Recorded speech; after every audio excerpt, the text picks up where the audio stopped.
गलतियों का एहसास होना एक अपने आप में आत्मा के लिए नया बनने का तरीका। दोस्तों, आज एक दिलचस्प विषय में बात करेंगे कि कैसे हम अपनी आत्मा को पवित्र कर सकते हैं, कैसे उसकी मलिनता को, उसकी मैल को, उसकी गंदगी को निकाल सकते हैं।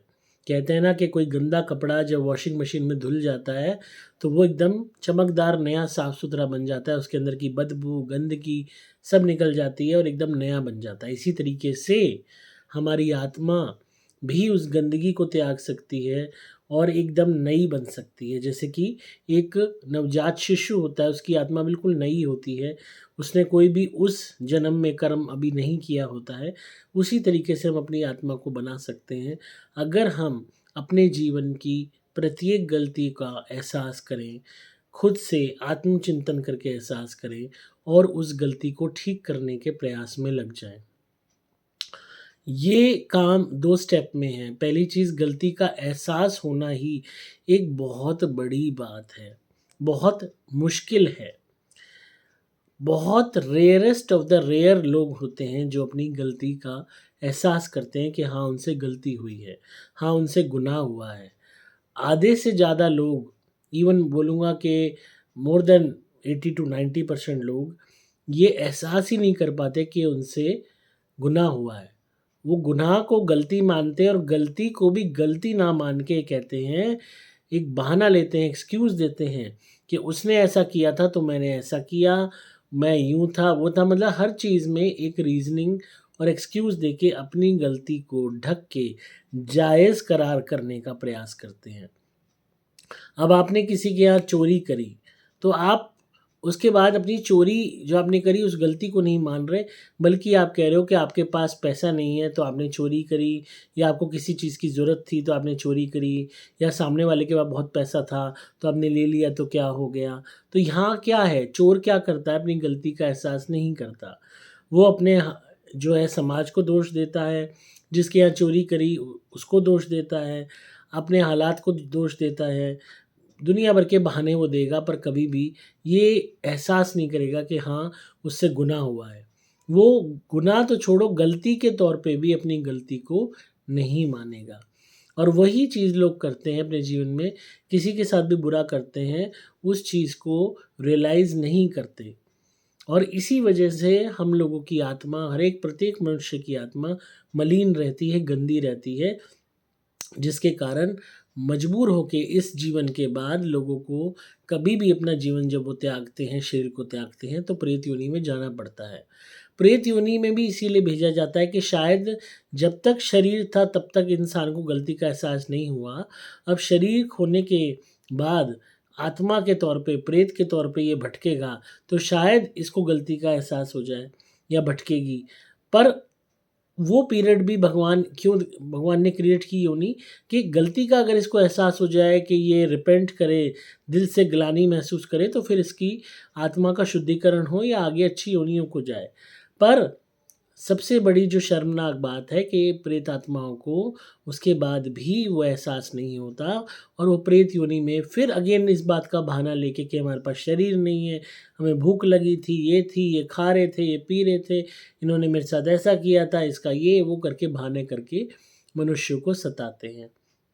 फिर बुरे कर्म करते हैं और फिर जब पशु योनियों में पहुँच जाते हैं, तो वो यात्रा लाखों जन्म तक चलती है। तो इंसान गलती का एहसास ना करके, गलतियों को और ज़्यादा कर करके अपना अधिकार मनुष्य योनि का त्याग देता है खुद से ही। वो कर्म ही ऐसे करता है कि उसको मनुष्य योनि प्राप्त ना हो। वो कहते हैं ना, एक फ़िल्म का डायलॉग था कि आप काम ही ऐसा करते हो कि कुत्ता भी मुँह चाट जाए। वही वाली बात है। तो पशु योनियों को प्राप्त हो जाने के बाद ये एक आपकी, ये समझ लो, यात्रा पशु योनियों की तरफ बढ़ गई। एक पशु योनि से खत्म हुई, दूसरी में गई, फिर तीसरे में गई, फिर चौथे में गई और 84 लाख योनियाँ हैं। तो आप सोचिए कितनी लंबी यात्रा है ये, जो पता नहीं कितने जन्मों के बाद खत्म होगी। तो सबसे बड़ी बात इस चीज़ की समझिए, अगर आपको मनुष्य जीवन भी मिल गया, सपोज़ मान लेते हैं, आपके कोई बहुत अच्छे कर्म भी उजागर हो गए, तो भी आपका जीवन पशु समान ही होगा, दुखों से भरा हुआ होगा। इस जीवन में जो आपको दुख मिले हैं, परेशानी मिली है, बीमारी मिली है, परिवार किसी को गंदा मिल गया, कहीं पे झगड़ा है, कहीं पे आप बिना किसी गलती के ब्लैक मैजिक के शिकार हो, कहीं किसी ने आप पे टोटका कर दिया, कहीं किसी ने ऊपरी चढ़ा दिया। जो भी आप सफ़रिंग्स झेल रहे हो, आप ये सोचते हो कि भई मैंने किसी का बुरा नहीं किया, गलत नहीं किया, मेरे साथ क्यों हुआ ऐसा? तो कभी तो किया होगा। अगर इस जीवन में आप रिकॉल नहीं कर पा रहे हो, एहसास नहीं कर पा रहे हो अपनी गलतियों का, गुनाहों का, तो कभी किसी जीवन में तो की होगी, कोई तो गलती की होगी। क्यों आप ही को क्यों चूज़ किया गया कि आपके ऊपर ब्लैक मैजिक हो? आप ही को क्यों गंदे रिश्तेदार मिले? आपको अच्छे रिश्तेदार मिल सकते थे। आप ही का जन्म ऐसे परिवार में क्यों हुआ जहाँ रोज़ मार-पिटाई, झगड़ा होता है? आप ही को रोज़ ताने क्यों मिलते हैं? आप ही पैसा क्यों नहीं कमा पा रहे? आपके ऊपर ही क्यों भूत-प्रेतों की सवारी आती है? कहीं न कहीं जो आपको वो सब चीज़ें झेलनी पड़ रही हैं, कोई तो कहीं तो वो गलती हुई होगी, चलो इस जन्म में नहीं हुई। इस जन्म में आपने एक गलती भी नहीं की, तो किसी जन्म में तो की होगी कि आपको इस जन्म में वो यातना मिल रही है। या भूत-प्रेत की यातना भी छोड़ो, शारीरिक रोग जो होता है हमें, बिना किसी मतलब के, एकदम से कोई बीमारी निकल आती है, एकदम से जीवन पलट जाता है, बदल जाता है। एक पल बिल्कुल ठीक थे, दूसरे पल नहीं, एक बीमारी पता लगी, सब कुछ बदल जाता है। तो वो चीज़ें क्यों होती हैं? कहीं न कहीं कोई सज़ा हमें मिल रही है कुदरत द्वारा। तो गलतियों का एहसास अगर आप इस जीवन में करना शुरू कर देते हो, छोटी-छोटी गलतियों से शुरू करो और फिर उन गलतियों को अगर आप करेक्ट कर लेते हो, ठीक कर लेते हो, जिसके साथ बुरा किया है उसके साथ आप अच्छा कर लो, उससे माफ़ी माँग लो। आप किसी के साथ बुरा मत करो। धीरे-धीरे आपकी आत्मा आप खुद देखोगे कि मलिनता त्याग रही है। आप स्वच्छ हो रहे हो, पवित्र हो रहे हो। आपकी सोच बदल रही है, आपकी कॉन्शियस उठ रही है ऊपर की तरफ। आप इवॉल्व हो रहे हो, बेटर इंसान बन रहे हो, अच्छे व्यक्ति बन रहे हो। और जब आप एहसास करते हो ना तो बड़े बनते हो। जो समाज में विकृतियाँ हैं वो ये हैं कि जो अपनी गलती मानता है उसको लोग बेवकूफ़ कहते हैं। लोग कहते हैं चौड़ में रह, कर दी तो क्या है, परवाह मत कर। ये वो लोग होते हैं जो खुद नरक के पात्र हैं, जो खुद नरक में जाएँगे मर के। तो वो आपको भी नरक में ढकेलना चाहते हैं, तो इसलिए आपको भड़काते हैं कि तूने चोरी भी की है तो माफ़ी मत माँग, एडमिट मत कर, तूने गलत भी किया है तो अकड़ में रह, परवाह मत कर। क्योंकि वो खुद नरक के यात्री हैं, वो खुद मर के प्रेत योनि में भटकेंगे, नरक में जाएँगे, तो वही चीज़ वो आपके साथ चाहते हैं। इसलिए वो आपकी ईगो को, आपके घमंड को आप बढ़ा देते हैं, चढ़ा देते हैं आपको चने के झाड़ पे। और इंसान फिर उस मद में, घमंड में आ जाता है और गलतियाँ करता है। वो कहता है हाँ, मैंने करी क्या है, कोई फ़र्क नहीं पड़ता था और करूँगा। तो वही चीज़ आपके पतन का कारण है। अगर आप अपनी गलती का एहसास करते हैं, किसी के साथ किया है बुरा, अच्छा करते थे उसके साथ, तो वो जो निरंतर आपको बद्दुआएँ दे रहा है, वो कम हो जाएँगी। जो आप ज़बरदस्ती में हाय बद्दुआएँ नज़र लेके चल रहे हो, वो आपके ऑरा पे से हटने लगेंगी। वो सब एनर्जीज़ का भार है जो आप लेके टोकरा चल रहे हो। वो जैसे-जैसे हल्का होता जाएगा बददुआओं का, हाय का, नज़र का टोकरा जो आपके सर पे है, आपके कंधे पे है, आप धीरे-धीरे हल्का महसूस करने लगोगे। आपकी आत्मा नवीन, नया इस अपने आप को जो है बहुत नया महसूस करने लगेगी, बेटर महसूस करने लगेगी। और जैसे-जैसे मलिनता हटेगी, आपकी आत्मा इतनी पवित्र हो जाएगी कि उच्च कोटि की योनियों में आपको जाने को मिलेगा और हो सकता है आपको प्रेत योनि का मुँह ज़्यादा वक़्त देखना ही ना पड़े। 13वीं तक आप रुको, उसके बाद तुरंत आप नए जन्म की यात्रा में बढ़ जाओ और वो भी मनुष्य योनि की, वो भी बहुत अच्छे जन्मों में। तो इस चीज़ को समझो, इसकी गंभीरता को समझो। कोई भी बंदा जो सफ़र कर रहा है अपनी लाइफ़ में, अगर वो सोचता है कि इस जन्म में उसने कोई गलती नहीं करी, कोई गुनाह नहीं किया, किसी के साथ गलत नहीं किया।